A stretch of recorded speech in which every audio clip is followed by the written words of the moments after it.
Everyman Podcast. Abama Paka.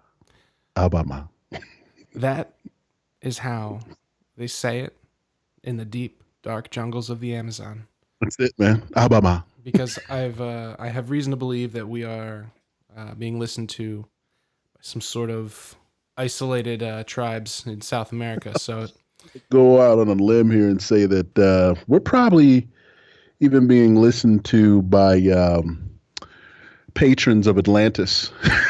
they probably want to know what's going on up here too, bro. it seems like throughout space and time, the Everyman is being heard. We're here, another week, another pod, a beautiful day, a beautiful morning. Daryl Campbell, how are you, bro? Dude, I'm doing good, man. Just as always, everymaning it up, doing what I do, working hard, getting good grades, and my teacher's so bright. I gotta wear shades, man. Yeah, it's Yeah, I'd call it stunning. yeah. Stunning Daryl Campbell. Doesn't quite roll off the tongue like stunning No, Steve Austin. maybe it's my first name that kind of fucks it up, but that's all right. We're cool. Yeah, we'll work on that one. They can't all be hits. Yeah, so we had a great couple weeks here. We're on a bit of a run. Yep. We've had some really sick guests. You know, Matt Griebel, Mike Gowan. You know, this guy Andy McKee. Yeah. That was pretty sick. There. Yeah, the Andy McKee episode was really cool, and I know a lot of people checked us out for the first time, and hopefully you guys are still around for this one because I think you'll like this one too. So thanks for coming back. And interesting, we had a bit of an interesting revelation over late last week during the week, didn't we, Daryl? We did. So we found out that the podcast has been charting in the education category, and which is really cool. And a lot of people have been checking it out, and it's really good because we want to. The whole idea is to get these good, positive ideas and positive lessons from people that not only you and I look up to, but we know other people look up to as well. Yeah. And strengthen that everyman journey. So we want to thank everybody for listening, for being a part of this journey with us in the Cosmic Canoe, as we identify these everymen and soon to be every women. You know, everybody that is out there leading by example. And we've had some awesome guests, and it's going to keep going. And I know some weeks you'll probably see the name pop up there, and you're like, that's pretty sick. How'd that happen? Well, Right. Listen, you're going to see some stuff coming that's going to blow your minds. Yeah. Your whole mind. The whole You mind. won't have a mind left. It's just going to be gone. It'll be blown. So I apologize for any blown minds and any messes. I don't. Daryl, on the other hand. I do not apologize for your mind being blown. That's what's supposed to happen. Yeah, he doesn't apologize for anything. So Sorry. deal with it. That's all we got to say. But no, for real, thank you for everybody for checking us out. And if you've been enjoying the show and you haven't had a chance yet, leave us a review on whatever platform you're listening to. Apple Podcasts, Spotify, Google Play, Stitcher, SoundCloud, iHeartRadio, YouTube. Even if you see it on Twitter, you know, some really great partners. Ernie Ball Music Man has been helping us out. They sponsor the show with the business and the band, and we thank them for helping get the word out about that as well. And so that brings me to this week's interview. So Daryl has been holding it down, doing the hard knocks. Anything you can say in broad strokes about what people are going to see this year? You know what? I really can't. I'm going to have to chime in on it after, you know, our debut show, just because I don't want to cross-pollinate the airwaves there. You can't do that. Can't do that. Can't throw anything out. But just, you know, as we always do here at NFL Films, we make unbelievable content. And, you know, John Gruden was my former head coach in 2007 with the Tampa Bay Buccaneers. So, you know, you can only imagine what Chucky's going to be up to on this year's Hard Knocks with the Oakland Raiders. So just stay tuned. It'll be awesome. Yeah, I can't wait to see what that psycho's been up to.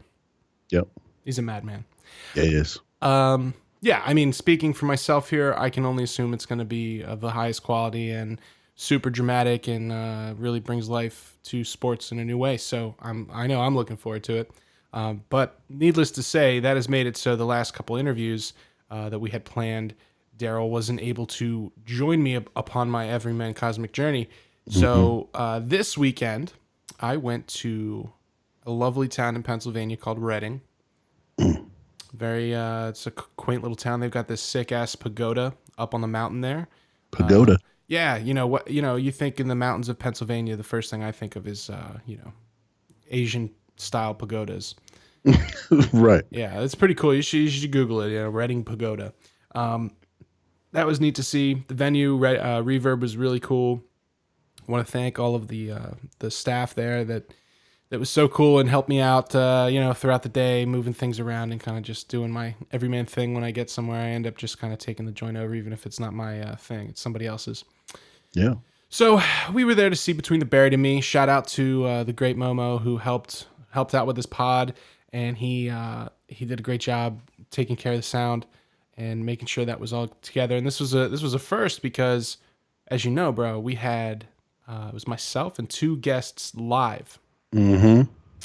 And usually we do one-on-ones, but we had the opportunity to try something new. And like I'm always saying, if you have the opportunity to try something new, even if it's difficult, even if it's out of your way, Reading, Pennsylvania. Got to do it. Got to do it. Pagoda. You got to go to the pagoda. Go to the goad. Got to go to the goad, bro. That's what they say up in Reading. I got on good authority. That would have been the most awesome opportunity to go rogue. Go rogue at the goad. To go rogue at the goad. That's the only way you can get to the goad. Nice. Yeah, man, it was a beautiful time. So obviously, anytime I see Between the Buried and Me's coming around, full disclosure, these guys are good friends of mine. So my interview might be a little soft. I'm not gonna be beating these guys up. That's not what we're here to do anyway. But they're really good guys, Dustie Waring and Blake Richardson. And Between the Buried and Me is a Grammy-nominated group. They were nominated this year for the Best Metal Performance with Condemned to the Gallows. Yeah, I mean, it's an honor. I saw them similarly how I watched you at the end of the Super Bowl in historic fashion. Nice. Looking glorious, as you were. Glorious. And I go, wow, there's Daryl. Yeah. Similar experience. Watching, the Grammys on the red carpet on E, and there's your boy Sway.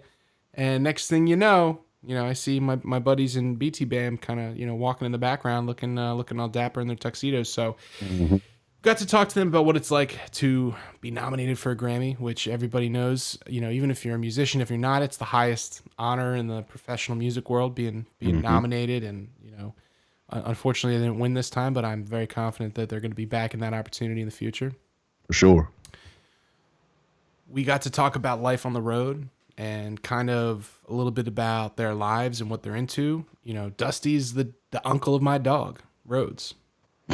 Nice. That's legit. He helped. Rhodey! He's responsible for us getting Rhodes, and he was Rhodes's like godfather for a month there when he was born. So until we got him, and there's just all these really great connections. And again, I thanked him at the end of the interview, but I want to thank Blake Richardson and Dustie Waring for spending the afternoon with us and giving us so much of their time, because I know, when they're on the road, they've been on the road for a while. They miss their families, and they could have been spending that time, FaceTiming with them, or, working out, or the things that they put off for this interview. So I hope you enjoy it, and I hope that you can maybe appreciate a little bit what a touring musician goes through, and the ups and downs of that. And Daryl, I know you can relate to you're living that hard everyman life right now. Without question, man. Without question. Yes, indeed. Outbound, inbound, all bound. All around, bound, down. Yeah, all around, bound, round town. Yeah, man. Man, we are killing it with the rhymes today. Yeah, we are. We're on fire, bro. Yeah, definitely, we're on fire. Definitely on fire. So, I think without further ado, I think it's time to kick it to our interview with Dustie Waring and Blake Richardson of Between the Buried and Me. BT Bam.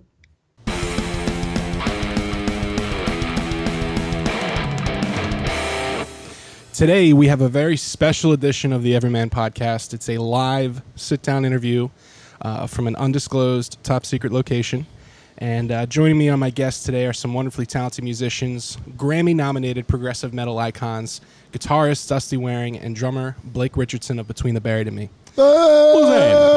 BT Band is one of the most popular and critically acclaimed metal bands in the world today, and now they are here for the Everyman. Ladies and gentlemen, my good brothers, the incredible Dustie Waring and Blake Richardson. Woo!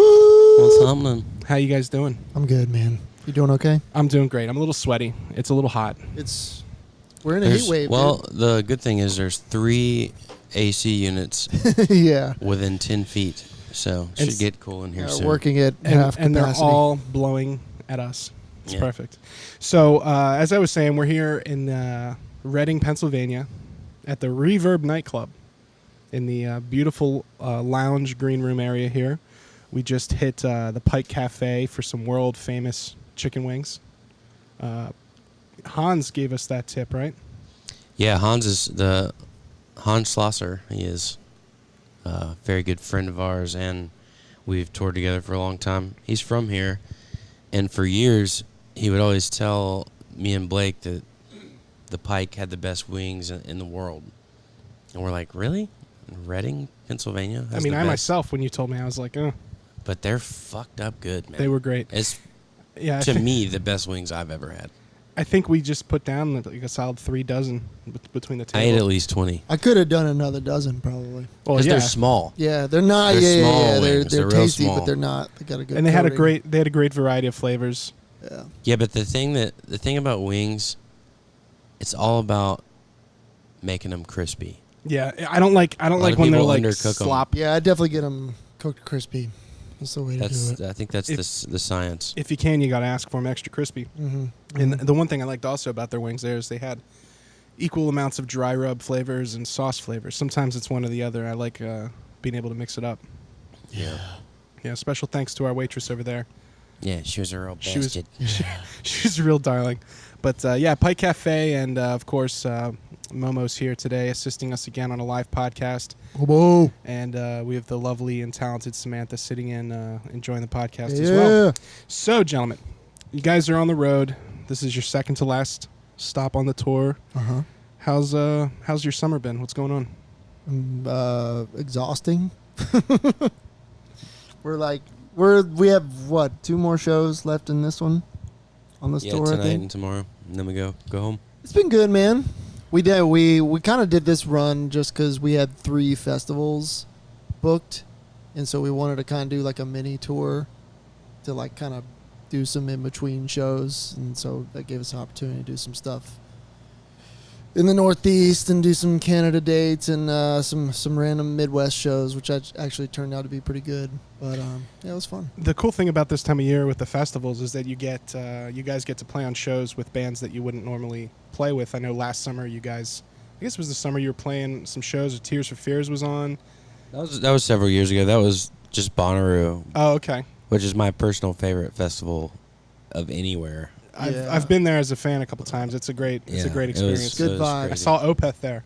Yeah, Yeah, but that was and awesome. what's weird about Bonnaroo is like it's one of the few kind of festivals like that where it makes sense that Opeth would play that, even Yeah. though on paper it doesn't look like it. Right. But it works, man. It's weird. Did you guys see any bands on this festival run that were kind of caught your eye? Anything interesting? I think to me personally, to see how big some of these fucking bands are is really, it's cool to me. It's like inspiring because they're playing like metal, it's like Yeah. heavy stuff, and they're able to perform on essentially the biggest level, like the highest level, Yeah. When I see stuff like that, just to see like pyro up close and stuff is always kind of cool to me, Well, Gojira's kind of getting to be up at that level now. I see that they've got like 50-foot pyro going at all their shows, and I think it's awesome, man. Yeah. I think, go for it. yeah, it's really great to see metal kind of have that moment in the sun. So obviously, as I alluded here, you guys have been around for a number of years, and you've got a rabid fan base that you guys are blessed with. And you've had some of your real career highs this year in 2019 as far as like a critical reception. I wanted to talk to you a little bit about your experience being nominated for a Grammy right off the bat. And you guys were nominated for Condemned to the Gallows for Best Metal Performance in 2019. You guys went to the Grammys. I saw you all in your beautiful tuxes, looking super dapper. So what was that like, finding out you were nominated, getting that all together? What was it like being there in the crowd? I know you did the red carpet. Just tell me about that experience.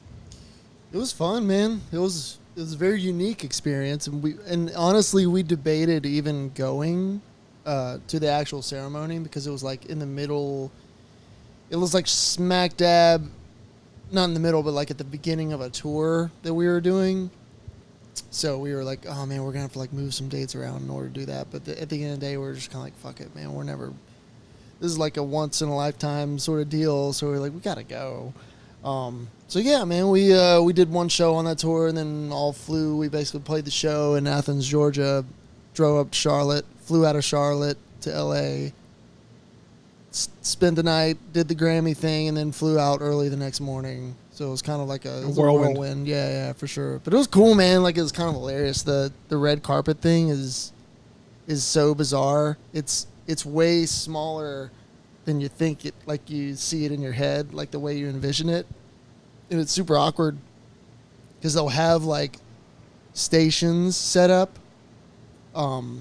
So like they'll be, and they're all like boxed in together. So there's like, you just go down this line and there's like the Ellen DeGeneres show. And then there's like ABC, NBC, blah, blah, blah, blah. And it's super awkward because like, basically our publicist would walk with us and ask any of the people if they like wanted to talk to us, and they were all just politely like, "No, we don't care." So Jimmy Kimmel didn't need to talk to the BT Band boys. Yeah. That's too funny. Yeah, there's something weird about that, and I remember I saw you guys. I guess last time I saw you was in February, right before Valentine's Day. So it was right after that, right? Yeah. And I remember seeing a clip that you guys got caught up in the background on like the E show. Yeah. It's like, the E red carpet. Yeah, it's like Sway, talking with It's your boy Sway. Yeah. It's your boy Sway. Your boy Sway with the guy from 3-6 Mafia or whatever. Yeah. And then I see you guys and Dan Briggs kind of popping in the back there, just like hanging out. It was fun. Wandering around lost. Yeah. You get to see some legit celebs. What was that like? I mean, it's just funny. Like, it's like you're just chilling, and then all of a sudden Ricky Martin comes walking by, and you're like, oh damn, look at that guy. Now that's a fucking legend right there. I know, dude. Being in awesome. in the presence of I should have Mr. lurked him. And then, dude, you should have just followed him all night, see what he does. And then when we sat down, freaking Heidi Klum just walked up. She was like walking up the aisle. I don't know, to go to the bathroom or something like that. But wow. Just by herself, just kind of no one bothering her. Yeah, I was like, dude, I expect someone like that to have a whole like posse with them. And wow. I was like, she was just chilling. So when we all met in the lobby of a hotel that was kind of across the road or whatever, Alice in Chains was just hanging out. I wanted to go and handshake Jerry and tell him I liked his top hat, but I bitched out.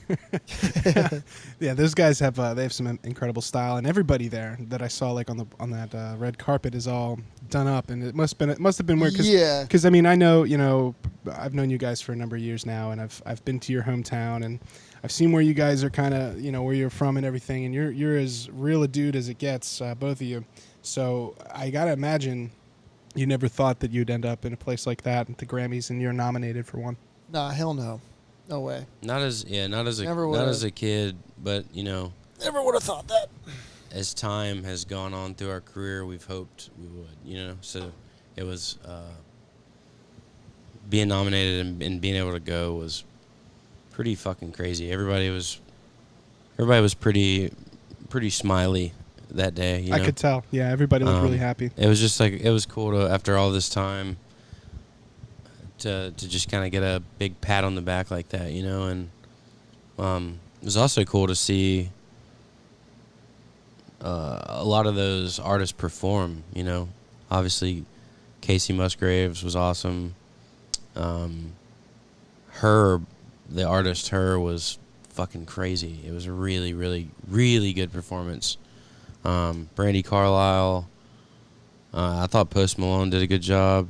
Yeah, he was good. Ironically, the weirdest act out of all of it was Red Hot Chili Peppers. Really? Yeah, that was the only one, and I think that's like, I don't know, man. Like that's what me and Kristen were talking about. My wife, she was like, yeah, out of all those acts, like the actual band was the one that kind of didn't really work because it was all like mainstream sort of poppy sort of stuff, which is I'm not dogging on or anything, but it was just then when a band went up there and played, it was like sounded horrible. I think they chose weird. I think they chose a really bizarre song. Yeah, because like Post Malone, like he played with them and like he was kind of doing like a little medley of his stuff and went right on stage, and the whole dynamic just dropped to this weird, super boring song.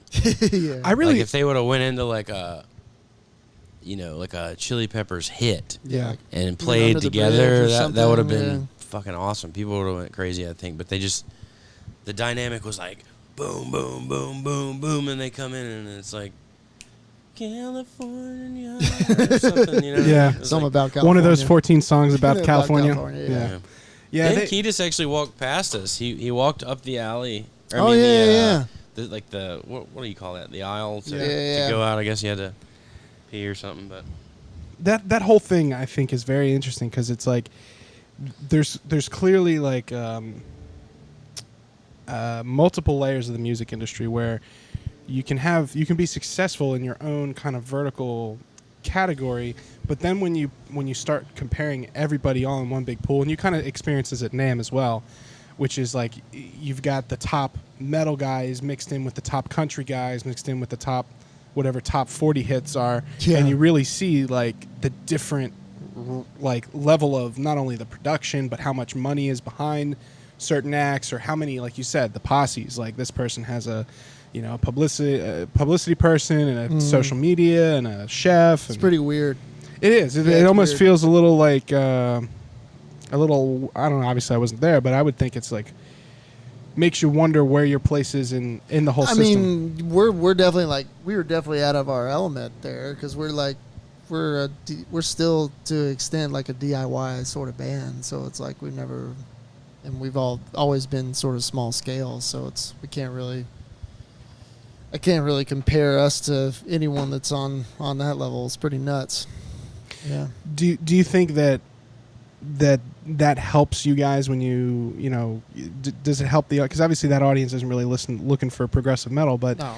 Do you think it helps you guys from like a credibility standpoint with like mainstream audience, then when you can throw that little tag there, like now, like I said, like Grammy nominated?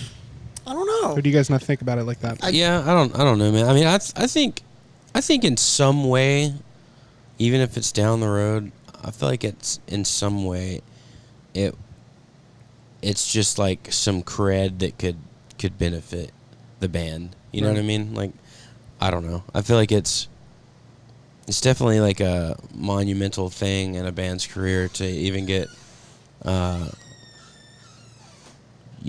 just to be considered for such an honor, So I feel like they're definitely, even just having the sticker on your CD, if they even sell those anymore in stores. But yeah, like that little Grammy. Do they even seal. have those anymore? But they do. We just had in your records in record stores, like if it has a sticker on it, Grammy nominated dickheads. Well, like they always put those mixtapes out of like the Grammy nominated songs of the year. I was hoping you guys would get on there. Well, like a now. Yeah, it's like now Grammys 2018. It'd be like you guys, Post Malone. I think we made the Spotify playlist. We made the Spotify like Grammy number, which was honestly in today's time, I guess that's equally as that's today's mixtape. Yeah, today's it really now. Is. Yeah. Yeah, I saw Paul was interviewed by Billboard. It was like meet the first time Grammy nominees. Like, I mean, it was really cool seeing for me. Like I said, I mean, the first time I saw Between the Buried and Me was 2006. I was in high school. It was at the basement of the First Unitarian Church in Philadelphia. And it was before I knew you guys on a personal level. And Blake was, I'll never forget, I was waiting in line and Blake was going into the, this was a headband era. Ooh, God, yeah. Was that This when I was headband is- trying to grow my hair out? This was right before that. You were like young athlete. You were kind of like the I one. was kind of a bro. You were like the bro boy I mean, of I'm the still band. kind of bro, but Yeah, you were I was kind of like the sex appeal of the group. I think is what you're trying I to was go full for. on, bro. Yeah, you were doing the headband and Yeah. yeah, it was in that sweet little basement. There was with Horse the band and I think something the Giant, Sleeping the Giant or something like that. It was like 2006, 2007. That would have been if it was Horse the band. This might have been Colors. Yeah, it The was first probably Colors tour. That would have been 2007. Yeah. But we did tour with Horse the band with Dillinger and Hella. It wasn't that Yeah. one. It wasn't that We one. did play the church on that tour. Which is awesome. So if it wasn't that, it would have been They're not really doing shows there anymore. Animosity. I would assume not. Yeah, like The End, maybe? I can't remember. because it was always a bitch to load gear down that narrow ass staircase. Like it was sucked. But Well, the shows were awesome. The shows though. were always just God, they were insane. so good. Yeah. But it's been really funny. Like Daryl and I, obviously my partner on the Everyman Podcast, couldn't be here today for this interview. He's holding it down on the Hard Knock show. He's the senior producer on that this year. So they've got him. Tight. They got him locked up at NFL Films Castle over there. I like so- that show. Oh yeah. Yeah. Well, make sure you like it a lot this year, man. Dude, I'm all about it. I need to watch. I need to catch up on the last Who's one. the team this year? Have they Oakland. announced? Oakland Oh, yeah, is? that's right. Yeah. Yeah, that's cool. Oh, Yeah, so Cool. because the Oakland is they're on the West Coast, they send footage back like every day. So it's like You gotta love there's a Gruden, delay. man. Yeah, he's a fucking psycho. Yeah. Big fan of Gruden, and I hope they deal with Antonio Brown as well as they can. As my Steeler is no longer. But yeah, so Daryl and I kind of talk about this a lot, which is like the cosmic canoe, this idea of, kind of going down a shared journey. And when I was a kid and I saw you guys at that show, I never would have suspected myself, how our lives would, get intertwined the ways that they have. And one of the ways that we're kind of all on the cosmic canoe here together is our work with Jamie King, and I include myself in that. It's hilarious in your category, but I had the opportunity to record a record with my band at the Basement Recording Studio, and I know you guys, obviously, we had Jamie King on a past episode, and we talked a lot about kind of how you guys ended up just finding a groove together, and I wanted to get both of your perspective on what it's meant to work with a guy like Jamie kind of for the length of your career to this point. And Blake, as a drummer, not a lot of people realize that Jamie's like a monster drummer on his own. Like Yeah, he is. He's like, he could be in any, like if he wanted to be that, he would be that. He could do that, yeah. Full time. That could be his gig. And Yeah. he's like, you had told me before I got down there, and then like he was playing on my drums, and I was just like, oh shit, Yeah. like It's weird. yeah, he's like, you don't super talented. Think of it that way, but yeah, you don't realize till you record with him. He's like, oh, and he can play guitar too. He- Like he can. Dude, Crazy. he did so many things in the middle of that recording session with us that where he would like hear through all of the downtuned guitars and all the distortion. He'd be like, it's he pulls out his metronome and his tuner and his everything, and he's like, it's 2 grades off here, and Yeah, like it's he's super talented, and I know because I've had the opportunity to work with him how much that helped me as a drummer and me as as a band leader. What's that meant for you guys as a band, for you guys as musicians? And Blake, I'll start with you, man. So like having that drummer's perspective in the studio with you, how has that kind of helped shape the BT Band drum sound and you as a drummer where you are now versus where you started? Yeah, well, he's got like a really great ear for tuning too, like which I never really had a good ear for tuning drums. So he's always kind of had that like studio producer's ear when it comes to that stuff. But as far as like formulating drum parts, tracking and recording, he's just all about efficiency and having the most like relaxed, chill studio vibe. Absolutely. Like that's what's awesome about him. So I think that's like we go into it because recording used to be this thing where it'd just be this total nerve-wracking experience for years and years and years for like tons of bands, and it's awesome because we look at it as kind of like a fun experience because recording with him it's a good time. Like he's just super chill. We kind of just take things part by part. We don't again, we're all about just making it as efficient as possible. So we don't try to overthink parts and then what's great about doing drums is I'm usually the one I do mine first, so my job's done, and then the rest of the guys can stress out about whatever they want to do. Or you're sitting there with your cheer wine. Yeah, I'm just chilling, man. But I mean, it's never really a stressful situation. Like, it's just... It was super comfortable for me, you know, and especially, like, you know, it was my first time doing something at that scale, and, you know, it was, he made it incredibly, you know, welcoming. And what you're saying about the nerve-wracking, it's funny, my father's a musician, and he was telling me a story about how the first time they made a record in the mid-'70s, they spent $2,000 just on tape. God, yeah. That sounds about right. Yeah, tape's super expensive. Yeah. Like, and you got to think, like, he said it was almost a van full of just tape that they loaded into the studio. So, like, you've got all that tape, and then you're like, well, that's all we have. If you make too many mistakes, like, you can't spend, you know, 3 months in the studio on tape. Like, like you said, it was nerve-wracking. Like, everybody had to nail their part the first time. And now we have this luxury of just, I mean, even the way that we're recording this podcast now is like, yeah, it's just super simple, super straightforward. And Jamie makes that a great experience. Dusty, how has working with him over the length of your career kind of shaped you as like a player and as somebody, like when you're as a musician in the studio? Because I know you also do some other work as well. Well, I mean, I first time I recorded with Jamie, I was 14. Wow. My very first band, and let's see, then me and Blake recorded a demo, and then we did the first Glass Casket, and then came Between the Bear to Me, and I've recorded with him so many times, starting as a legit child, that he kind of taught me how to EQ an amp properly, taught me how to play guitar properly, like, you know, taught me to turn my gain down, my mids up, and just play cleaner, harder with my right hand, which has turned into like my thing. Yeah. And he also has been he's a great guitar player too. And he grew up playing with a really good guitar player, so he just kind of, without even really trying to, he's taught me and Paul how to write a solo. You know, like when you record with him, maybe you're just kind of improvising some stuff, and then he's like, I like what you did on this take in the beginning, and I like what you did on this one in the end. So eventually you end up at this point, you know, when I'm writing anything for our albums, I just like know what I'm doing, and right. I know where to go and how to go about recording anything. You know what I'm saying? Even when I'm at my house, I do it the way that I've seen Jamie do it. Yeah. He's I would say he's like a member of the band at this point.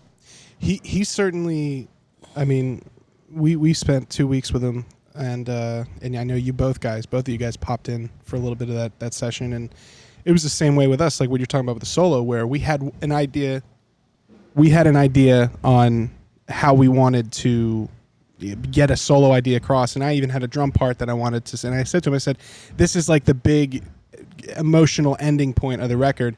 How can we make this that like that? And he was able to really help guide it, and it wasn't like he was taking me by the hand and saying, okay, now hit your China, hit your splash, splash, China, you know. It was like, well, why don't you, I think you can do better. Like he seems to really know how to get the most out of you. Have you guys ever like had that experience where he got something out of you that you didn't think you had? Yeah, he's good about that. Like, I mean, for the most part, I have stuff pretty laid out how I want it to be before I even go into the studio. But there'll be a few parts here and there that I'll want to sort of ask for his guidance on. But it's awesome because he's just got such good creative content, and he's such a good, he's just a good influence as far as stuff goes, as far as, think of things off the cuff and organizing brand new drum parts and things like that. Yeah. He also, you know, he's got a couple of great little signature Jamie-isms where he'd be like, yeah, you can just do that or whatever, man, you know, like, you can do it like this or you just do it like that or whatever, man, you know. Just do that or whatever. Yeah, or whatever. It's like, yeah, that's his thing. yeah, that opens up a whole can of worms there, man. Yeah. Yeah, I really appreciate having the opportunity to work with them. And something else, another cosmic connection here is our dogs. So, Blake, we're gonna get to your model pooch in a second. She's a big deal down there. She's a big deal.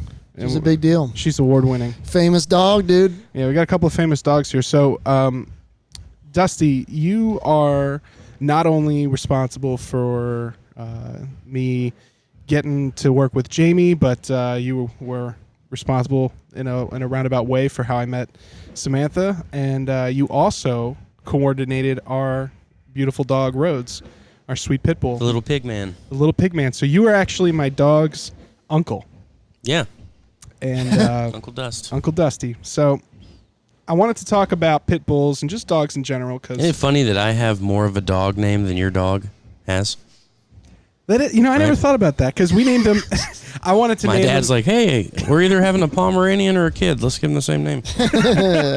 I wanted to name him after a wrestler, and Rhodes was the only one that got through the approval rating system. So that's how we ended up with that. Like Sting. She didn't. No. She didn't like Sting or Brock Bushwhacker. or Brosh. Yeah, Mankind. She didn't like any of that stuff. Who was the guy that was always like, the little fat guy in the suit? Wasn't he the Undertaker's homie? That's Paul Bearer. Yeah. Oh, yeah, he passed away, didn't he? Yeah. Rest Poor in peace, bastard. Paul Bearer. He's Yeah, come on in. Oh, hey. Well, Tommy. Well, then Tommy, close the door. Tommy is interrupting, but Close not the interrupting. door. Hold the door. Hold door. We've had a buffet of between the Buried and Me guests strolling Yeah. through here. We're midway between the stage and the bathroom. So We it's found the gonna most inconvenient place for everyone else, but hey, What are you gonna do? what are you gonna do? Yeah. If you wanted to be in here, you should have been in here when we got here. happen. Yeah. Man. We're over here talking about looks. Talking about dogs. So, Dusty, you have a beautiful pit bull named Panda who caught my eye, and when we were down there doing the record, spent some time with you at your house and got to meet Panda, and I fell in love with her. And I said to you, bro, like, hey, this family of breeders, if they get another dog, let me know. And then like a couple years later, you're like, hey, I got this boy here. I saw him on your Instagram. Samantha sees him. Next thing I know, we're driving down to Winston-Salem to get this sweet pooch. So Yeah, man. tell me about your connection with the pit bull. I got really close with him because my buddy Johnny he doesn't breed anymore, but he's responsible for every dog in my family essentially, which is like 4 or 5 different pups, and they're all so great and full of personality and just like little people. So when they had the litter the ear pup is from, he just had several puppies, and he was kind of, a few of his friends that he trusted a lot and knew were like good dog owners, he would be like, hey, come pick this puppy up and just play with him for a few days. I need a break from all these dogs, you know? No problem. So I went and got the pig man, and he was just so great and so sweet, and like he'd sleep on top of my head every day, and everywhere I went he had to like follow me, and he was just a really good dog. I was like, it was killing me not to keep him, you know? Yeah. Panda was looking at me like she was gonna stab me, but she eventually liked him, you know? Yeah. She was just being jealous at first, but he was just so great. And when I took him back to my buddy and told him, you know, I couldn't keep him, it was brutal. Like I was like, felt like I was just leaving my kid at the train station, you know? It sucked. But I couldn't imagine. But then, you know, yeah, I hit you up, told you about him, and you guys were immediately interested, and I think came down within a week or something, right? Yeah, we were down there like the next week, man. So I just went back and got him. I was like, hell, I'm gonna hang out with him until he's gone. Yeah, it was great. We got up, we drove down 500 miles down to Winston and hung out with you, got some barbecue, picked him up, and turned around and went home. And he's been a key part of the family ever since. I'm glad you guys got him because he's living the life he deserves. Yeah, he's so spoiled right now. He gets on a kayak with you. Yeah. I've seen him do that. He goes on kayak trips. He's got, dude, we just got him this orthopedic bed that's like, it's like 5 feet. It's almost like a twin size bed at the bottom of our bed, and he just, amazing. dude, he loves it. He's a king. Eats steak. He gets, That's what he deserves, man. He's a great guy. He's a great boy, and pit bulls they're special breed animals. So a non-pit bull, Blake, tell us a little bit about your superstar dog and what she's been up to. Tell us about some of her featured appearances. We got let's see, we had Teddy for a while. He was a little Yorkie, and he was a cute dog, but he was getting old, and he when he eventually passed, we didn't think we were gonna get another dog, and then Kristen hit me up, and she saw an ad for this from this adoption agency of this little poodle that looked like a little lamb, because she was all skin and bone, and she had come from like a bad home. Like I think the people who had her were like it was like a hoarding situation going on. They had like multiple dogs, and I think when they found her, they thought she was originally a brown poodle because she was so dirty. Oh my goodness! They put her in the bath, and they were like, she's a white poodle. Yeah. Sick. And we went to go do like a meet and greet with her, and she cuddled up to Kristen pretty quick, so it was one of those like meant to be sort of things. Yeah. And we don't know exactly how old she is. We think now she's probably between 6 and 8, something like somewhere around there. And yeah, she had, all of her teeth were rotted, so we had to get basically all of her teeth taken out, because she just doesn't. It's fine now because her like gums have hardened up, so she can like eat food and stuff like that. But she's a great dog, man. Cutest dog in the world. Now, she's had some high-profile media appearances. Can you tell us about that? Oh, she was featured in the Dogs of Winston-Salem book. She made the back cover. She unfortunately did not get enough votes in order to get the front cover, but I'm pretty sure that whole thing was probably rigged. Yeah, I would think somebody paid that off. Yeah, somebody got paid off on that, because that's horseshit. She should have got that front cover. But yeah, no, she's awesome, man. Super quiet, like just plays when you want her to play, and then she just chills when you want her to chill. I never thought I'd have a poodle. Yeah. Ever. Like I grew up with big dogs. I would think you'd be a pit bull guy. You'd be like me and Dusty. I mean, I even thought of that. Yeah, having that one day. So he's no pit bull guy. I never ever thought I'd have a poodle, but god dang, they're awesome dogs, man. They're super smart. Yeah, very, very smart. Yeah, they're just. Aren't they like the they're smartest one of the breed smarter of dog? breeds? Yeah, for sure. Yeah. I didn't know that going into it, but yeah, we learned that pretty much right away. That's incredible to have not only the uncle of my dog, but also a dog who has appeared in the Dogs of Winston-Salem book. This is like a star-studded dog big podcast. Big fucking deal. It's a big fucking deal here on the Everyman Podcast. So moving on here and talking about the dogs, obviously that's one of the things that connects us at home. We just had Andy McKee on the podcast, and something I talked to him about, along with guys like Mike Mangini and John Petrucci on past episodes, is how do you stay mentally healthy on the road? Because I think something that people don't really understand about touring, and this is something I didn't understand until I did it, is that it can be very emotionally difficult, and it's difficult being away from your loved ones. It's difficult like on a day like today where you show up at whatever time, and then you have a whole day where you're just kind of at your own disposal to find something to do here. Yeah. Woo! Got a little bit of bass from the contortionist. You feel that? Some noise down there. I like it. Some noise. The boys with the bass. So yeah. How do you guys both stay mentally, healthy, mentally positive? What are the things you guys do on a day to day, or maybe like just as part of your routine to stay where you want to be? I mean, none of us are like crazy people, you know what I mean? We don't we're not like super partiers and shit like that, so that kind of helps. But as of this tour, everybody's working out all the time. So yeah, I can't believe it. This is crazy. I guess we're just getting old. But it's been cool, everyone being being real physical and trying to eat better, and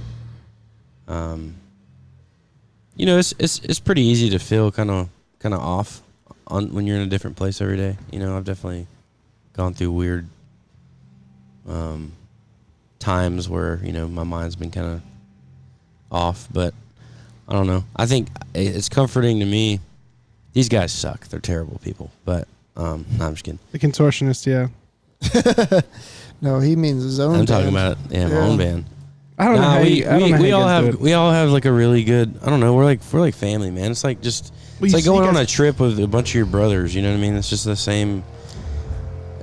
If you're ever feeling really fucked up about something, you can just talk to somebody about it. Yeah, we're very fortunate in that we're in a band that we don't all hate each other, because I hear that's common. We toured with bands like that where that's a common thread, and I just think that's so bizarre. Like, I just don't know how that can't last. Like, that's not a healthy relationship, but business or personal or otherwise. Like, it's kind of, that just won't last for long. So it helps that we're all pretty level-headed dudes. We don't go crazy every night.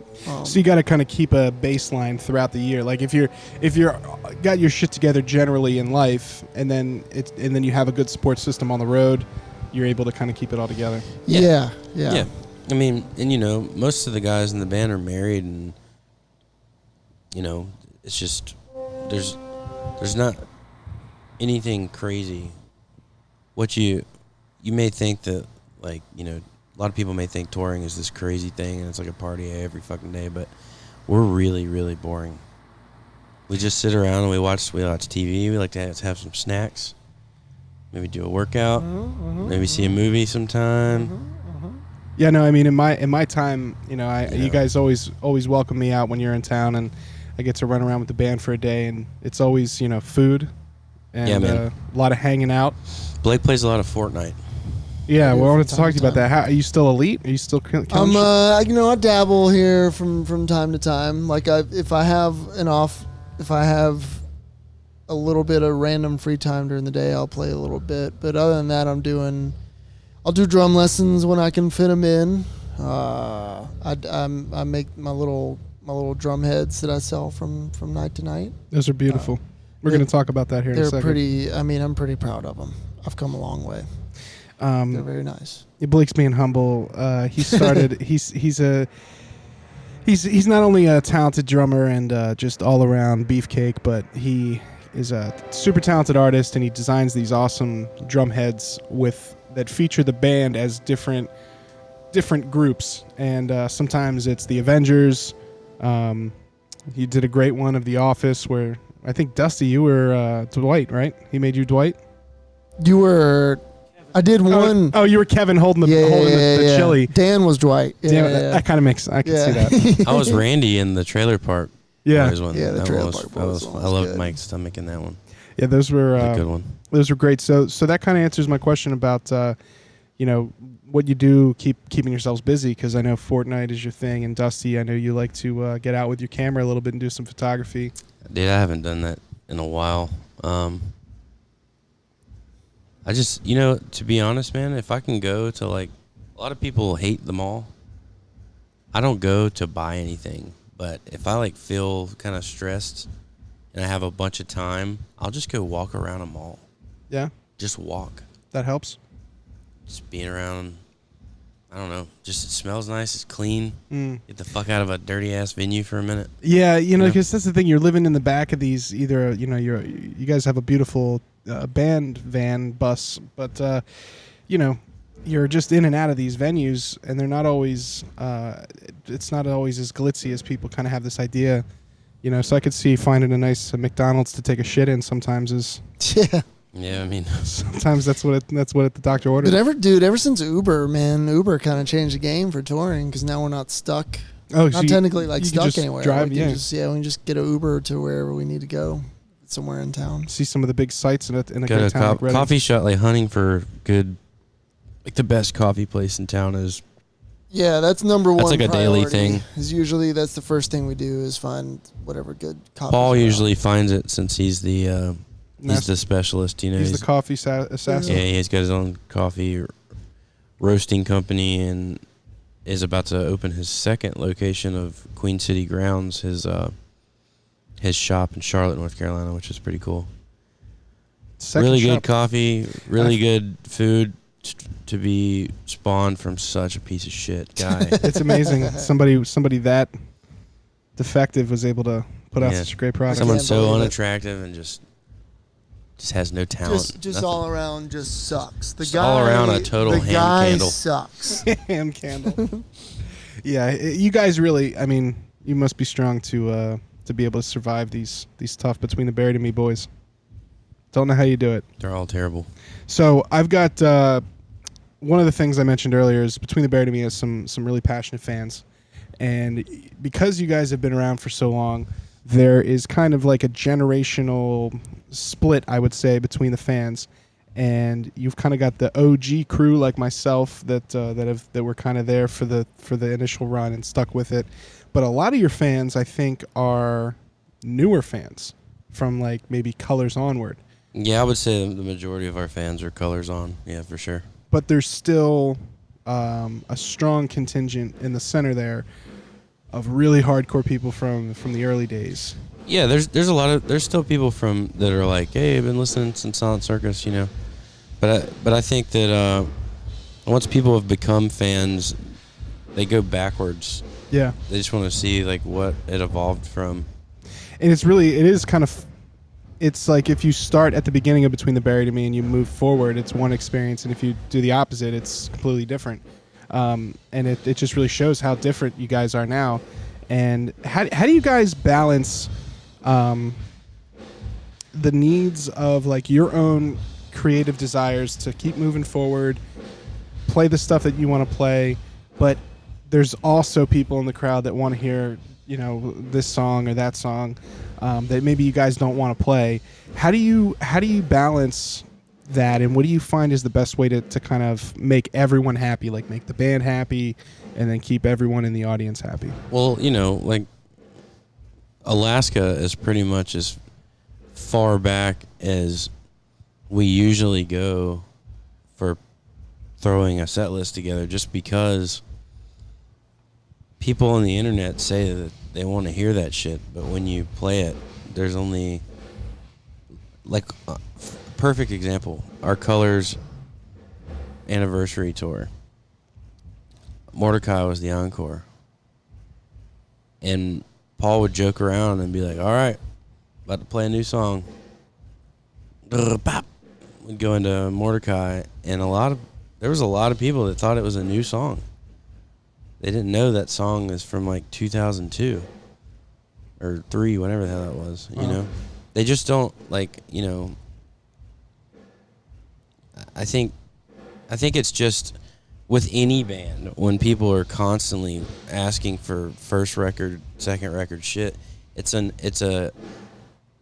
attachment, like it's nostalgia. Yeah. Only.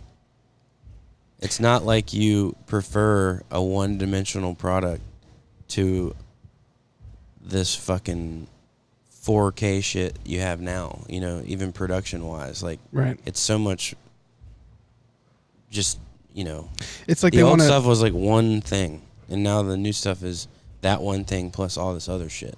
And I think people, like you said, like I was mentioning earlier, you know, I attach certain memories to that first time I saw you guys at the Unitarian Church, and I think people, you know, maybe the first time they felt up a girl was in a basement and Selkies was playing, and like that's like their thing.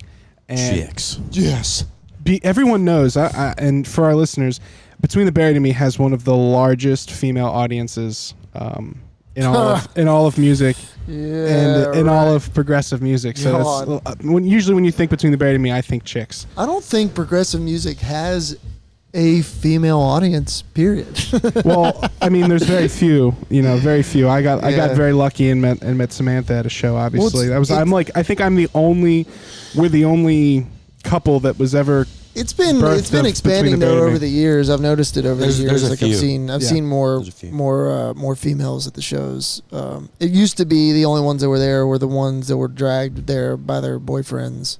But now it's like it's starting to be a healthier mix now. It's growing. It's crazy, yeah. But to get to that point about like you're saying with Alaska and stuff is that I think there are people that have associated memories, like you're saying, with the nostalgia, and they want to go back to that period and just experience that. But like you're saying, I mean, I was at that Colors show, and I noticed the same thing where it's like, yeah, me and out of the group I was there with, like maybe 10 of my friends, 3 of us had been to that show, and we're still with the band. So I think that's probably like reflective of how many people are really like, oh, sick, they're going to do something from Silent Circus tonight. Like, might be a handful of people, and you can't always look back. And I think the thing is also people, maybe this is speaking from myself here, I think if people's favorites, if it's my favorite song as a fan, and then I feel like the band that I love doesn't like playing it, like I could see taking that personally, you know? So I think that also increases that idea of like, oh, when are they going to play this? When are they going to play this? Because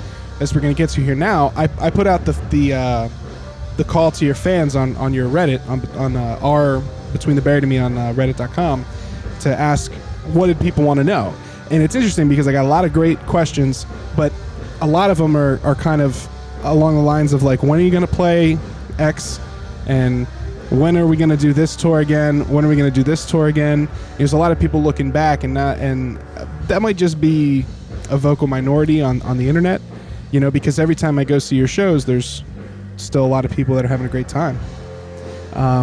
So with that being said, let's we got some questions here from Reddit. So it's a good one for both of you now. And I don't know if you guys get on Reddit a lot, but one of my favorite things is the usernames are always pretty colorful. Oh yeah, they're great. So I just want to let you know all of these usernames are 100% real. That's awesome. Okay. I believe it too. I go to Reddit every day, so I know what's up. Perfect. So maybe you hear that, guys?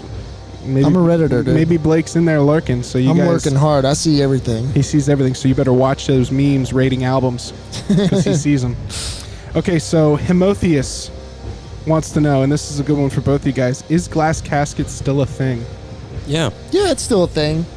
It'll never not be a thing. It's just it's not active, but then again, it is. Like, we're always kind of like coming up writing stuff on the side for it. So, is there anything you guys have been working on that you can talk about? I mean, at some point we've been saying it, but you will hear music, but you know, it's a special thing that is very important to a lot of people, me and Blake the most. And you know, we're not just gonna release some half-ass shit just to cash after what?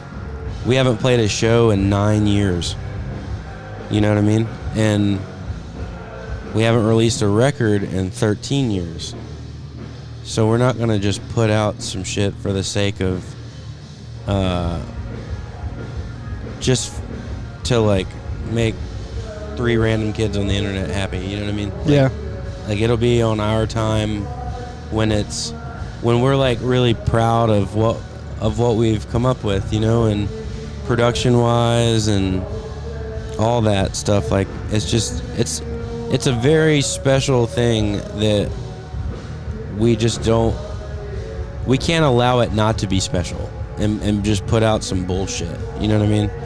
It's got to be all or nothing. So it's taking a while, but everything good is worth waiting for, right? Absolutely. And I'm glad you put it like that. So guys on Reddit, fans out there, sit tight. And when it comes, there's a lot of music out right now. There's a lot of stuff out right now. There's a million bands. You know, it's just not the right time. Yep. You know what I mean? It's a special thing to us, and it's got to be a special time. And I can tell you from the questions, there was a lot of people individually asking what's up with glass caskets. So I think you guys will be surprised to find out that it's more than just a couple people. I would say there's probably more people asking about glass casket than there are asking about Selkies. And we get it a lot. I get it pretty much. I hear it every day. Yeah, I hear it every day. Much a lot on every continent. Yeah, we're on. Yeah, I know. Yeah, that's amazing. It's weird to hear that in Europe. But like I said, man, that thing, it's nostalgic. And people like attach feelings to that. When you hear that, it takes you back to a certain time, and you know, maybe. Does it take you guys back to a certain time when you hear it? Yeah, But I also wonder how the fuck we would play some of that first record stuff live, because it's just, we were 16. Now we're like Yeah, no. 34 years old, and it's like, would this be fun anymore? Yeah. Yeah. It's so easy, you know? But it doesn't, it doesn't hurt to write stuff and put stuff out. Like like me and Tommy were having this convo the other day about, it's like there's no point in a band really breaking up anymore. You can just, the way you can write now, writing has become so easy, even if members live all over the place. Oh yeah. Well, you guys are a great example of that. Yeah, it's like we're still, you're capable of putting out material. Yeah, you might not tour on it as much, but I mean, I just don't see the point in like Not writing. Yeah, why not? That's It's awesome. like it's harmless. Those are great answers and makes me very hopeful for the future. A question actually from our live studio audience of one here. As I mentioned earlier, Samantha, my girlfriend, is also organically a legitimate Between the Buried and Me fan. She represents one of the 0.1% of your female audience that they talk about on Spotify.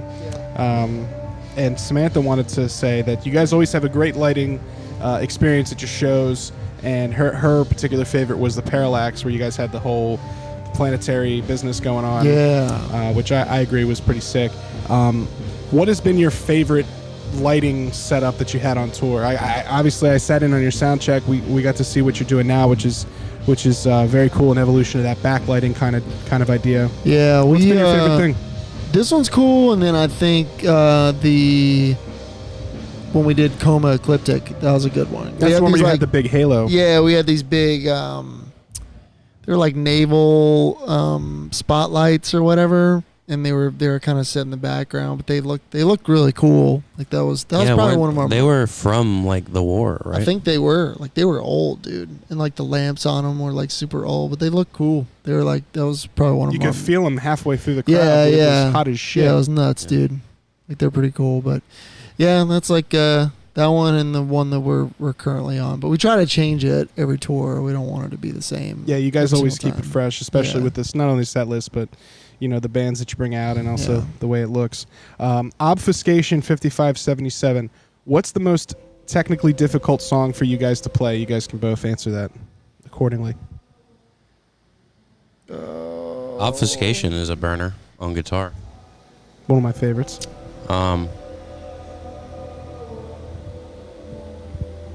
I mean, if we're talking about ones that we have like in our set, I mean, Foamborn is kind of a burner, dude. Yeah, That one's like- that one's like Foamborn B is a physically- burner. Pretty good. That's a lot going on. Ectopic Stroll, no, not Ectopic. Extremophile Elite's got some Yeah, parts in love it that that are song. pretty wacky. Yeah, there's some like polyrhythmic parts in there that kind of trip me up. Yeah, those are probably the two big ones. Kill a Beast wants to know, what is your guys' favorite prog metal albums? I don't know that I have one. Anything you can think of that's been interesting the last couple years that you enjoyed? Yeah, I mean, I love the shit out of Opeth. I like all their stuff. Obviously, the Contortionist tour. We're lucky enough to be I love here Contortionist. right now. They got I to our love sound the check. Torch dudes. Not I right love- now, I love but Animals. The Torts. man, as far as like all time stuff, I can't answer that. I don't have like a number one. I mean, obviously, like Opeth's put out some incredible stuff. I like Dream Theater. I'm talking about, as far as recent stuff though. Yeah, recent stuff. Did you guys get into that new Devin Townsend record? Oh yeah, Empath's It's awesome. great. It's fucking insane, right? Yeah. How about awesome. that drumming on there, man? Incredible, dude. You know Yeah. that he got that guy from YouTube, that yeah, Samus. dude, that guy is incredible, man. Like, Unbelievable. it really is unbelievable. Like, it's not. I don't understand how he's. I don't know able to how physically do that. how they're gonna do it live. I can't wait to find out. The only thing I can think of is that if he gets two drummers, and Which does he like could a totally dual, which he could totally do, but he could do like one guy who's like straight up metal who can do that stuff, and then more of a guy that's got more of a jazzy feel. The only guy that I could think of that could like Alex Rudinger is super fast, and I think he could get to that point. But dude, there's some stuff on that record that I'm pretty sure only that guy can do. You know who I'd love to see is I'd love to see Mangini play in that. Yeah, he could probably do Mangini it. could do it. I bet he could. And I thought that first. Well, first of all, he's got Chad Kroeger from Nickelback doing lows.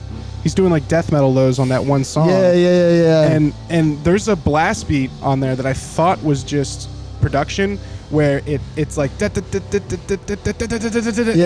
up and then it goes into a full on like 30-second no blast. I thought that was all production. That dude has he does a playthrough of it. A playthrough of it, doing it in real time. I've never seen anything like that. Dude, he posts some awesome videos. He posts this one that I watch all the time of him playing blast beats to Elton John. Oh yeah, and it's so good. It's so hilarious, man. There's some really talented players out here. And, I was just talking to Andy McKee about this. It's like you guys spend months or years putting together a piece of music, and then it gets out, and then within a week there's a 14-year-old in South Korea or wherever playing it just as good as you. Yeah, or better. Usually better. For sure. Like they'll be like before, right when we put the record out, there'll be kids that know songs that I don't even know how to play yet. Like, because there'll be situations where a lot of times when we record a record, we haven't rehearsed those songs as a band yet, or even as a whole. So I'll see like covers of songs that I'm on, but I don't even know how to play them. Wow. But they know how to play them. So technically, they were the first. They beat me to my own song. There was it's trippy. There was a cool story from Reddit, actually, the Dream Theater subreddit. Their last album, they had put out like a behind-the-scenes video where just by accident somebody got a picture in the video of Jordan Rudess's iPad up on the screen, and it had the notation for the song that they were working on in the studio, and it hadn't been out yet. So somebody... Oh, geez. They, like, notated it out and, like... So somebody took a screenshot of it and then redid it and then, like, played it and put out a video of it. And, like, it was, like, a good, like, a minute and a half of a part of The Astonishing that was out a year, That's hilarious, like a year dude. before Man, it came out. And everybody was trying to figure out what it was supposed to sound like. So there are all these variations of it. And then next thing you know, there's this guy's doing his version of this interpretation, and like a couple of them were pretty close to what it ended up being. Yeah. But it just goes to show you, like, there's some super talented, really smart, savvy people out there that are just... Yeah, we're in the YouTube era, man. Like, kids... Now it's to the point where it's like musicians are just going to get better and better and more freakish because they just have an endless supply of influences. How much quicker they can... Oh, dude. Yeah, something. you're looking up, like, there's 4-year-old kids who can shred the drum kit, and it's like, that's not, it's to the point now where that's not even shocking to me anymore. No. Like, I'm immune to it. I'm just like, yeah, he's like this little toddler. Yeah, why wouldn't he? Yeah, I know, it's almost like you expect it. I'm kind of surprised that this kid can't. Yeah. It's What do you mean you can't play Eruption? I know, dude, it's so weird. Like, you've become immune to it now. Like that. Oh God, it's weird. But yeah, that's how it is, man. It's part of the business here now. Yeah, so Blake, I got a question here for you. Tight. Just a Chemist wants to know, why does Dusty always look pissed when he shreds? That's a good question. That's a really good question. Why is that for Blake? Well, because I want to see what Blake thinks he's pissed. He's got, and then I want to find out why you're actually Well, Dusty pissed. kind of has resting dick face, so it's kind of like, I think it's just an intensity thing. I think it's resting dick face. Well, me and my sister and my dad all have it. People are like, "What's wrong?" We're like, "You mind if I live my life?" Or is that okay? Woo! Okay.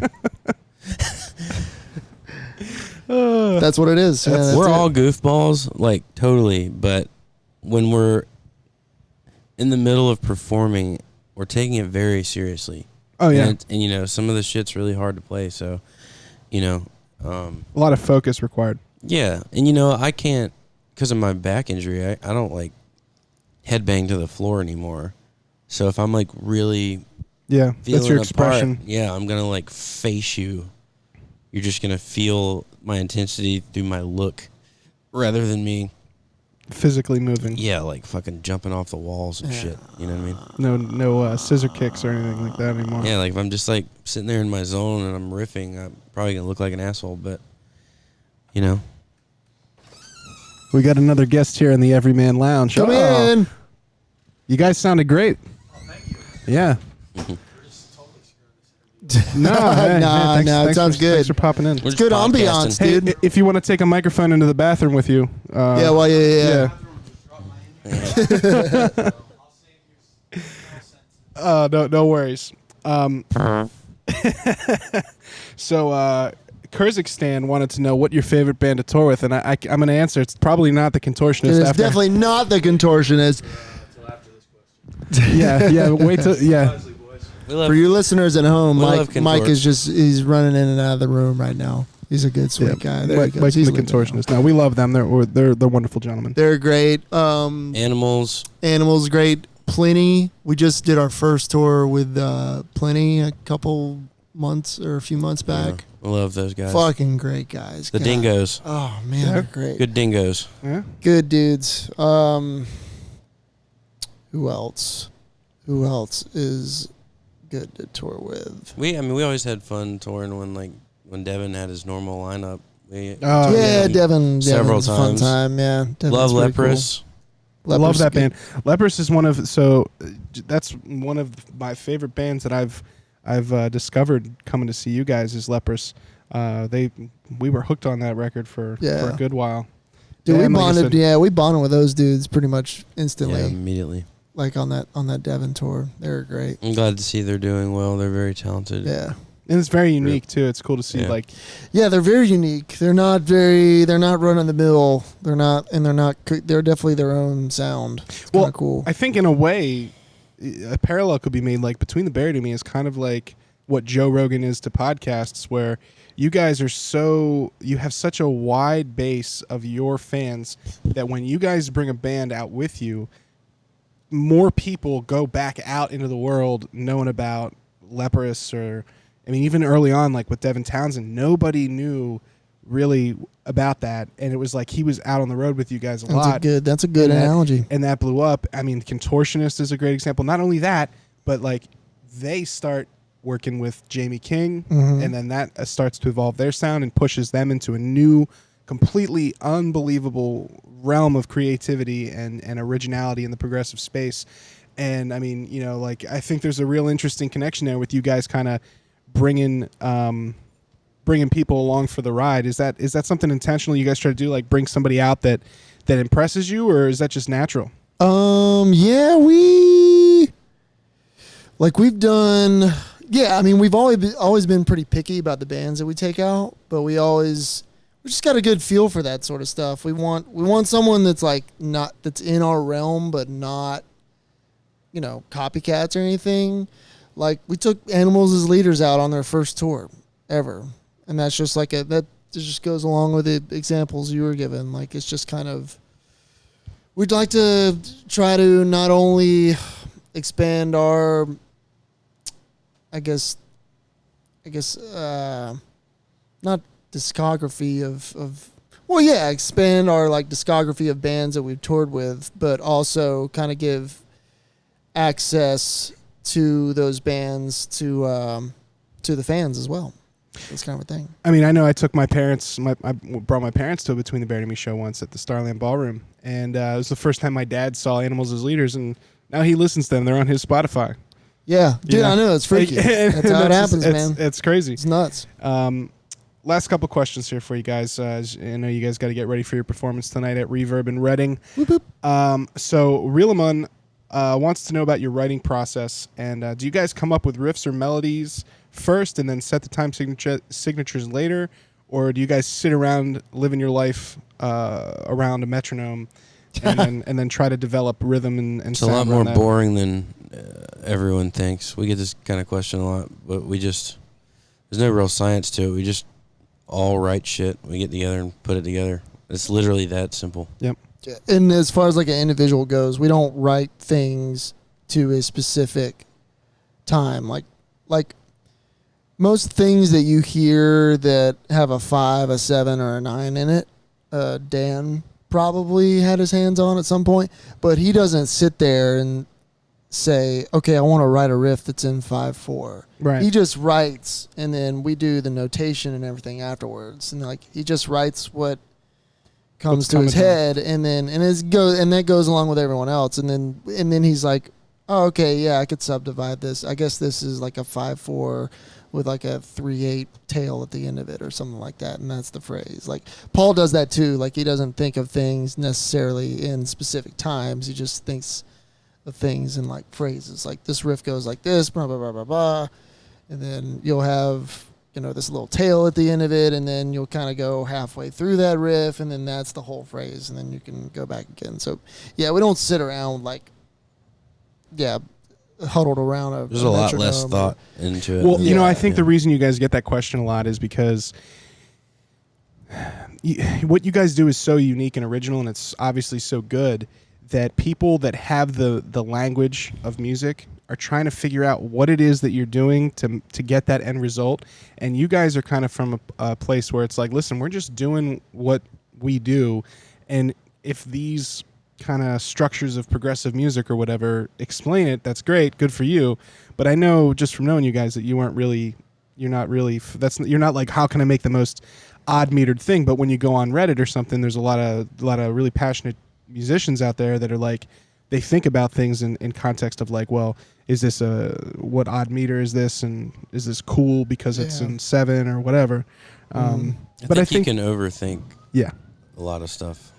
And like we do, and I think parts. what makes it unique is that we have like multiple ears that are involved in the composing of a certain part or a certain phrase. So like we all kind of think of things differently. So Dan will think of a riff in a certain way, and then I'll think of it in a completely kind of different timing format, and then that just creates like creative inspiration from there. Like he'll say, oh, I didn't think of it that way. And I'm like, well, if you play it like that, then you can do this kind of little polymetric thing over it, and then you can kind of build on that and blah, blah, blah. So it's cool. It's like a combination of eclectic influences on certain parts. Like it's kind of when you let multiple brains in on one construct, like one sort of section or riff or something like that, when you let multiple people contribute to that, it affords you that many more opportunities to expand on that. Right, instead of just locking it down and being like, okay, this is how it goes, and it's like blah blah blah blah. Yeah. Like in that scene in Rockstar when he's like, I wrote the song. Yeah. I wrote this song, it's fucking song. When I wrote the song, it was perfect. Why don't you sing it like that, mate? Bloody hell. You can't. Well, it's my scarf. Yeah. Fucking hell. Streeball, this is just kind of a comment towards Blake. Tell Blake I really appreciate the artwork that Blake does on the tom heads. They are hilarious. Mm-hmm. So thank you for that. Where'd you get that idea to kind of start doodling? Well, I've been doodling on heads forever, and then I just kind of took it to the next level because we always had time. We always had time to kill, and I was like, I want to see how crazy I can get with these things. So I started, I purchased a set of paint markers and kind of went from there. And I'm still learning as I go along. I'm getting better and better with each head. But it's fun. I've been doing commissions, which is pretty crazy. The talented Andy is here. Yeah. Andy, he's the tech for Between the Buried and Me. Keeps the guitars all steamy and sexy. Thank you for your hard work today, Andy. Now get out. Love you too, buddy. But yeah. So you're doing commissioned work. I've been doing commission stuff. Yeah. Really? That's it's interesting. fun. Might have to forward a request for a piece over. Do it, dude. I've got involving myself, a large bucket of ice, and a water buffalo. I like it. I like it already. Perfect. I'll get the ball rolling. You should just have him do one of you riding roadie. Oh yeah, like a fucking. Oh like yeah. Yeah, like a giant stallion. Yeah, it'd be awesome. That'd be Man, perfect. bear, pig. Yeah. I could do that. Make me real hairy too. Before I get to this last little thing here, I just want to say from myself, It's been great hanging with you guys today. Thank you so much for finally getting on the pod. I'm glad we were able to make this happen, especially in person. Yeah. And it's been wonderful. And thank you for sharing all this cool stuff with our audience. I know certainly everyone will be appreciative of the insight and a look behind the curtain of what kind of goes on in between the Buried and Me's world. So from the bottom of the Everyman, and of course for Daryl, who couldn't be here today, we thank you very much for joining us. Thanks, Daryl. Hey Daryl, we love you, bro. See you at another time, bastard. So this right here, this in one little sentence kind of perfectly encapsulates the internet. So, Lick My Asshole wanted to let you guys know the following. Quote, "We are all very thankful for the job that they've done so far, and if they quit tomorrow, we'd be fine because they deserve whatever they want, and we already got an incredibly expansive discography to munch on for years to come. Also, will there be a Parallax 10th anniversary tour?" Ooh. Thank you for your kind words. Lick my asshole? Lick my asshole, kind of like asshole. Oh yeah. I see what he's saying. I see what he did there. But in regards to the Parallax 2 reunion, that's anniversary. Anniversary to it. Yep. That's not 10th anniversary. That's not entirely out of the question. So Really? I can neither confirm nor deny, nor confirm nor deny, nor confirm. But yeah, no, I don't know. I think it would be cool to do. I think so. I think it'd be fun. And I think the other thing is we've gotten a couple cool pieces of news here today. One, Glass Casket's still a thing, and sit tight. It's coming. Yeah. And if I know anything about Dusty, when he says it's coming, it's coming. It's gonna.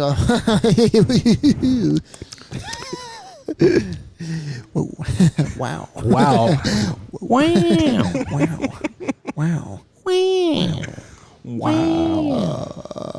What was the other thing? The other breaking news is that, maybe a Parallax 10th anniversary tour. Hey, when does this go live? This will be on Wednesday at 10 a.m. Eastern. They're not live right now, obviously. So you want another little tidbit? You got some breaking news? You want something else? Give us the official breaking news on the Everyman Podcast. This is going live on Wednesday. Yeah. Yes. We're doing a co-headlining tour with the almighty Chon. What? In November and December with intervals. They announced the Wiltern show, and the people went fucking nuts. I saw that. I thought it was a one-off. But it's an actual tour. It's gonna be a tour. We're making a tour out of it. Yeah. Wow. It's a major market tour, so it'll be a good time. It'll be all the good cities, you know. Be good. It's a long tour. It's like 7 weeks too, so it'll fantastic. Yeah. Well, it'll thank be you. Killer. A lot of you notes, guys. a lot of buttholes, a lot of beard hair. Chicks. Dumps. Well, thank you for the breaking news, and that'll be out there shortly this week. And again, gentlemen, it's been a pleasure. Have a great show tonight. Thank you very much. Thanks, Y'all dog. take it easy.